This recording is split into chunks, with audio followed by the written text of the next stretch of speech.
دنیا ہے، اس دنیا میں ہر بات کی باتیں ہوتی ہیں. یہ دنیا ہے، اس دنیا میں ہر بات کی باتیں ہوتی ہیں. اور دن رات تمہاری محفل میں دن رات کی باتیں ہوتی ہیں. دن رات تمہاری محفل میں دن رات کی باتیں ہوتی ہے. کچھ بات نہیں ہوتی، بے بات کی باتیں ہوتی ہیں. کیا ہوتا ہے چوک چوراہوں کا حال؟ یہی بتا رہے ہیں کہ دن رات تمہاری محفل میں دن رات کی باتیں ہوتی ہے. کچھ بات نہیں ہوتی، بے بات کی باتیں ہوتی ہے. اور جس بات کی کوئی بات ہو اس بات کی کوئی بات نہیں. جس بات کی کوئی بات ہو اس بات کی کوئی بات نہیں. اور جس بات کی کوئی بات نہیں اس بات کی باتیں ہوتی ہیں. بتائیے اللہ رسول کا ذکر کہاں ہوتا ہے؟ بے بات کی باتیں ہوتی ہیں. اور آگے کیا ہے دوسرا کہا شاعر نے کہ جس بات پہ اتنی بات بڑی اس بات کی کوئی بات نہ تھی. جس بات پہ اتنی بات بڑی اس بات کی کوئی بات نہ تھی. اور جس بات کی کوئی بات نہ تھی اس بات کی باتیں ہوتی. تو اللہ کرے کہ ہم اور آپ جو ہے فضول گوئی سے بچے، فالتو چیمی گویم کرنے سے بچے. کیونکہ ہمارے یہاں دیکھیے جو حقانی روحانی عرفانی بیان تھا وہ امام صاحب نے تو پورا کر دیا. اب مجھے ایسے حاجت نہیں ہے، بس میں حاضری رجسٹر میں اپنا نام لگانے آیا ہوں کہ ہاں میں بھی تھا محفل میں. ہاں نہیں تو پھر پتا چلے اسٹیج میں سب کو کھلایا جا رہا ہے، ہم کو بھگایا جا رہا ہوگا تو حساب خراب ہو جائے گا نا. ہے کہ نہیں؟ ہاں بھائی ہم بھی آئے تھے تو ہے نا، آپ لوگ ہیں نا، موجود ہے. تھوڑی دیر بعد سنیں گے انشاءاللہ محبت سے. شادی کے جس موضوع پہ آج گفتگو کرنی ہے، اللہ تعالیٰ نے جو قرآن پاک میں فرمایا، امام صاحب نے جو آیت کوٹ کی ان الدین عند اللہ الاسلام، کہ اللہ پاک کے نزدیک سب سے پسندیدہ دین اسلام ہے. اور اللہ پاک نے قرآن میں یہ بھی فرمایا الیوم اکملت لکم دینکم واتممت علیکم نعمتی ورضیت لکم الاسلام دینا، کہ اللہ پاک نے تمہارا دین تم پر مکمل کر دیا اور نعمتیں پوری کر دی. دین مکمل کر دیا یعنی جو ہمارا دین ہے وہ حضور صلی اللہ علیہ وآلہ وسلم کے دور میں ہی مکمل ہو گیا. اب کوئی دوسرا قرآن نہیں آئے گا، کوئی نئی حدیث نہیں آئے گی. وہی چیزیں واپس اسی کو ہم لوگ جو ہے سمجھاتے بجھاتے، اسی سے کتابیں بنتی ہیں، تفسیر اور رسالے اور جتنے بھی چیزیں آتی ہیں اب اسی سے آتی ہیں. کوئی نیا قرآن نہیں آئے گا، نہ کوئی نیا نبی آنے والا، کیونکہ دین مکمل ہو گیا، نعمتیں پوری ہو گئی. اور نعمت کیا ہے؟ حضور پاک اور اللہ کا قرآن، یہ دو سب سے بڑی نعمت. صحابہ یہ نعمت، تو نعمتیں بھی پوری ہو گئی اور دین بھی مکمل ہو گیا. تو جب دین مکمل ہو گیا تو دین کے ماننے والوں کے لیے کیا شادی کا طریقہ نہیں مکمل ہوا ہوگا؟ ہے کہ نہیں بھائی؟ جب دین مکمل ہو گیا، نماز کا طریقہ مل گیا، روزے کا، حج کا، زکات کا، ہاں بچہ پیدا ہو تو کیا کرنے کا، میت ہو تو کیا کرنے کا، ہاں تو جب ساری چیزوں کا تذکرہ مل گیا، سب کا ہر معاملے میں مسئلے میں دین مکمل ہو گیا، تو کیا شادی میں دین مکمل نہیں ہوا؟ شادی کے لیے بھی دین مکمل ہو گیا. پر ہائے میری نفسیت، ہائے میری قبیلے کی رسم و رواج کہ ہم جو ہے دین کو انکلوڈ ہی نہیں کرنا چاہتے. کیا فرمایا؟ علماء اکرام فرماتے ہیں کہ نکاح کو آسان کرو اور زنا کو مشکل کرو. نکاح کو تو بولیے آپ لوگ، آسان کرو اور زنا کو مشکل کرو. لیکن ہمارے یہاں کا کیا معاشرہ ہے کہ زنا کرنا بہت ایزی ہے، بہت آسان ہے، اور نکاح کرنا ہے تو پہلے 2 لاکھ روپیہ لے کے تو رشتہ چکم چاک کرنا پڑے گا. 2 لاکھ جیب میں رکھ کے صرف رشتہ ڈھونڈو. 4 گاڑی اس دن گیا، 4 گاڑی وہاں گیا، پھر فلانا بزرگ کو لے کے گئے، 2 بڈھا اور لے کے گئے، 2 بزرگ کو لے گئے، کوئی پڑھا لکھا کو، 2 جاہل کو. کوئی بولے یہ بولے بحث کرنا اچھا جانتا ہے، یہ بولے جو ہے لین دین کا معاملہ اچھا طے کرنا جانتا ہے. ارے بھائی 2 لاکھ تک ایسے ہی چلا گیا. اور 2 لاکھ ٹکا اسی لڑکے کے پاس ہوتا، اس کا بزنس کھڑا نہیں ہوتا. ارے ہاں یا نہیں بھائی؟ ہوتا نا، 2 لاکھ ہوتا، بزنس کھڑا ہوتا. 2 لاکھ تو گاڑی میں، تیل میں اور پھل اور مٹھائی میں ہی چلا گیا، اس کا ابھی تک رشتہ فائنل نہیں ہوا. تو یہ ایک بہت بڑا پوائزن ہے رشتہ دیکھنے میں. اچھا دیکھتے کیا ہے؟ اچھا لڑکا جواری ہے، ٹھیک ہے، پکڑ ہے، ٹھیک ہے، لوٹری باز ہے، ٹھیک ہے، سب ٹھیک ہے، کماتا کتنا؟ یہ اب مجھے بتائیے، میں کیونکہ اتنی تقریریں میں نے جہیز پہ کر دی ہے اپنے اس علاقے میں کہ میں چاہتا ہوں اب آپ کو اس کا دوسرا پہلو بھی دکھاؤں. لڑکا جب آپ ڈھونڈو گے پیسہ کتنا کماتا ہے یہ دیکھ کر، تو ظاہر سے وہ دیندار ہے نہیں، خالی پیسہ ہی کمانا جان رہا ہے، دینداری ہے نہیں. کون جا کے پوچھتا ہے کہ نماز پڑھتا ہے؟ جی داڑھی رکھے ہوئے. کوئی نہیں پوچھتا. کماتا کتنا ہے، نوکری کیا کرتا ہے. جب لڑکی والے نوکری اور کمائی دیکھ کے رشتہ دیکھیں گے تو لڑکا تو 10 لاکھ مانگے گا ہی. اور جب 10 لاکھ مانگ لے گا، مولوی آپ دہیج کے خلاف تقریر کیجیے، آپ لوگ کچھ نہیں کرتے، آپ لوگ معاشرہ نہیں سدھارتے. ارے ہم لوگ کیا کریں، آدمی کا گلا میں لٹک جائے، کچھ نہیں ہو سکتا جب تک آپ. خدا نے آج تک اس قوم کی حالت نہیں بدلی، نہ ہو احساس جس کو خود بدلنے کا. کیا ہے معاشرہ؟ کیا ہے معاشرہ؟ کہتے ہیں بعض حضرات ایسے کہ ٹھیک ہے کچھ لینا دینا نہیں ہوگا، لیکن جو چلتا ہے. ارے کیا چلتا ہے بھائی؟ کیا چلتا ہے بھائی؟ چلانے والا کون ہے؟ ہم اور آپ. جب ہم چلا رہے تو چل رہے ہیں، جب بند کر دیں گے ختم ہو جائے گا. بند کرنا نہیں ہے تو پھر سنتیں کہاں سے آئیں گی؟ سنتیں آنے والی نہیں ہے، نہ سنتیں آئے گی ہماری زندگیوں میں، نہ بہاریں آئیں گی. بات وہی ہے کہ شادی کی شروعات ہی سب سے بری اور گندی بیس سے ہو گئی کہ جس میں خرچے کا بہت بڑا شمار ہے. ابھی بھی آپ بڑے بڑے ملکوں میں چلے جائیے، جیسے جارڈن، اسپین، یہ سب میں، برطانیہ چلے جائیے، برطانیہ میں مسلمانوں کی اچھی آبادی ہے. انڈونیشیا چلے جائیے، ہم سے غریب دیش ہے لیکن مسلمانوں کی آبادی اچھی ہے. وہاں پہ کیا ہوگا؟ نکاح ہوگا. وہ لوگ کا ریسپشن کیسا ہوگا؟ نکاح ہوگا اور اس کے بعد کیا کہتے ہیں، کیک یا کوئی مٹھائی اور شربت رہے گا، جوس وغیرہ، مینگو یا زیادہ سے زیادہ موجیٹو شربت پیو اور گھر جاؤ. ہمارے یہاں کیا ہے؟ ہمارے یہاں کھلانے پلانے کا دستور اتنا عام ہے، چلیسا ہو تو کھلاؤ، چہرم ہو تو کھلاؤ، برسی ہو تو کھلاؤ، میلاد ہو تو کھلاؤ، شادی ہو تو کھلاؤ، ولیمہ ہو تو کھلاؤ، بچہ پیدا ہوا تو کھلاؤ، چھٹی ہے تو کھلاؤ، منڈن ہے تو کھلاؤ. کھلاؤ کھلاؤ، اس کے بعد کھانے کے بعد بولے گا نمک کم. کھلاؤ پورا زندگی بھر، اس کے بعد بولے گا نمک کم. تو یہ حقیقت ہے، ایک تلخ حقیقت ہے، اس کو آپ کو قبول کرنا پڑے گا. میں کہوں گا کہ میں معاشرہ سدھار دوں گا، کبھی زندگی میں نہیں ہونے والا. میں مر جاؤں، میری نسلیں مر جائیں، نہیں ہوگی جب تک آپ خود نہیں سدھریں گے. ہاں میرے عزیز بھائیو، یہ حقیقت ہے، کیونکہ دور ہی ایسا چل پڑا ہے. ایک تو یہ جہیز کا جو کھانا ہے، جہیز کہہ رہا ہوں میں، سوری، بارات، باراتیوں کا کانسیپٹ کہاں سے آیا؟ کیا میرے نبی صلی اللہ علیہ وسلم کی زندگی میں حضرت علی کیا بارات لے کے آئے تھے؟ 200 جن کا بارات لے کے آئے تھے حضرت فاطمہ الزہرا سے نکاح کے لیے. نکاح کا کانسیپٹ سب سے غلط، سب سے غلط کر دیا ایک دم. نکاح تو ہونا چاہیے مسجد میں. کہاں ہونا چاہیے بھائی؟ نکاح کہاں ہوتا ہے؟ اسٹیج میں. مولوی صاحب بیچارہ رجسٹر دبا کے بغل میں بیٹھا ہے 2 گھنٹہ سے، اب آئے گی بارات، اب آئے گی، اب آئے گی. باراتی کا پتہ نہیں کہاں ہے. فلاں جگہ پہ بم پھوٹ رہا ہے. ابھی امام صاحب کی کوئی حیثیت نہیں، مولانا صاحب کی کوئی حیثیت نہیں. یہودیوں کو جا کے دیکھو، چاہے پرنس کیوں نہ ہو، راجہ کیوں نہ ہو، ان کا بہت بڑا MLA عہدے دار کیوں نہ ہو، اگر اس کو نکاح کرنا ہے تو اس کو چرچ میں اپنے پادری کے پاس جانا پڑے. اور ہم نے اپنے علماء کی حیثیت یہ بنا لی ہے کہ 1500 روپے دیں گے، 1100 روپے دیں گے، مشکل سے رو رو کے اس پہ 2 گھنٹہ امام صاحب کو بٹھا کے رکھیں گے وہاں پہ لا کے اسٹیج پہ شادی خانہ. بتائیے، جس کے یہاں اپنے علماء کی حیثیت یہ ہے کہ اس کو چھو چھڑا بولنے کی اجازت نہ ہو شادی میں، تو یہ ڈھونگ دھتورے تو ہونے ہی والے. اس کے بعد سب ہو گئے، شادی ہو گئی، کامیابی ہو گئے. اب چچا آئے کہ بیٹا بہو آیا ہے، مولوی صاحب بات نہیں مانتے، تعویذ دے دیجیے. کھانا نہیں دیتے، تعویذ دے دیجیے. تو تعویذ سے کچھ نہیں ہوتا، تعویذ سے ان معاملوں میں کچھ نہیں ہوگا. آپ کو تربیت کرنی تھی جو آپ نے نہیں کی.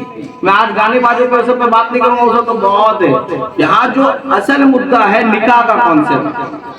بھائی لڑکی والے 4 بندے لے کے آئے، 10 لے آؤ بھائی. لڑکے والے 4 بندے 10 بندے لے کے آئے. مسجد میں لڑکا بیٹھا ہو، پاک صاف ہو. اب بتائیے مسجد میں نکاح ہوگا تو پہلی بات سب پاک صاف ہوں گے، ٹوپی کرتا سرما ٹوپی ماشاءاللہ ایک دم زبردست، خوشبو. کوئی بطولہ بازی کرنے والا ہوگا؟